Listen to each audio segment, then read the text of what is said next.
I'm Eric Singer, Gazette.com, and this is Between the Lines, a sports between the lines, history being made again between the Air Force Academy and the University of Colorado CU football. Joining me now is sports columnist David Ramsey, who's been following this story for more than a decade. David, big news specifically with this rivalry renewing.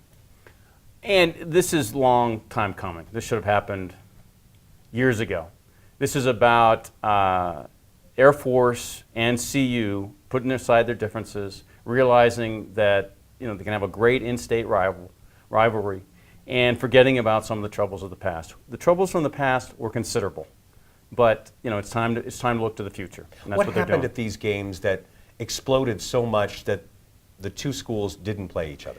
When Air Force visited the CU campus in the early 1970s, it was bedlam. It was an embarrassing moment in state history. This period, not just state sports history, state history. General Albert Clark, an American hero, a former POW during World War II, was sitting amongst other Air Force dignitaries in Boulder. He got hit in the neck with a frozen beer can. General Clark told me this himself. Other dignitaries were hit with eggs. Players were taunted and mistreated. Air Force fans were taunted and mistreated. It left a deep, lasting, but we're seeing now, not permanent scar.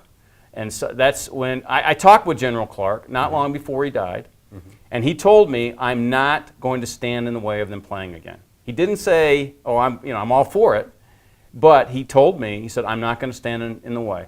There's a time to move on and put this in the past. And that's what he said not long before he died. So I think that if General Clark was okay with it, then why can't other Air Force grads be okay with it? And this is going to be a controversial decision, especially with older Air Force graduates, because they are still mad and will probably be mad forevermore about what happened in Boulder. And this first game will be in 2020. So that's a long break. That's a long break, too long of a break between the games. But today is about the future. Today is about Jim Knowlton, the new Air Force athletic director, putting the past behind, moving forward with a great idea, playing University of Colorado, starting up this rivalry that never should have ended. Paving the way to the future. Thank you very much, David. And of course, if you'd like to read more about this story, go to the Gazette, David's story there, and also on Gazette.com. With Between the Lines, rewriting sports history for the future, I'm Eric Singer, Gazette.com.